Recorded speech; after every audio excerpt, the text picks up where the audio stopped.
पोषण जाँच गर्नलाई कुपोषण रोक्नु छ। सचेत बनाई सबैलाई म स्वयं सेविका। मलाई बताउनुहोस् के छ अवस्था, मलाई बताउनुहोस् के छ अवस्था।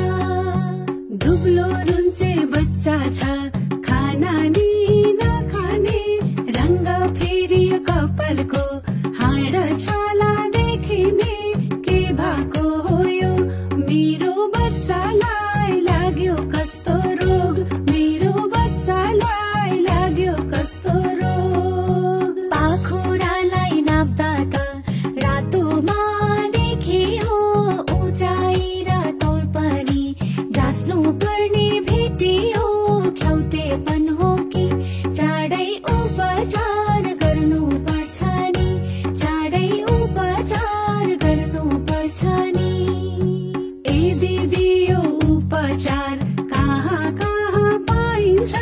स्वास्थ्य सेवा लिनलाई कति खर्च चाहिन्छ?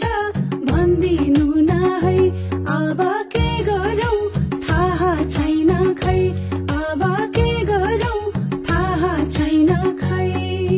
स्वास्थ्य संस्थामा उपचार परामर्श पाइन्छ, उपचारात्मक तयारी खाना नि दिइन्छ।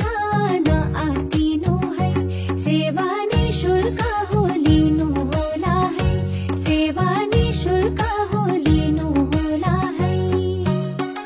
याद गर्नुहोस्, शीघ्र कुपोषणले बालबालिकाको ज्यानै पनि जान सक्छ। समयमै नजिकैको स्वास्थ्य संस्था मार्फत कुपोषण पहिचान गरी निशुल्क उपचार सेवा लिनुहोस्। नेपाल सरकार स्वास्थ्य तथा जनसंख्या मन्त्रालय, राष्ट्रिय स्वास्थ्य शिक्षा सूचना तथा संचार केन्द्र।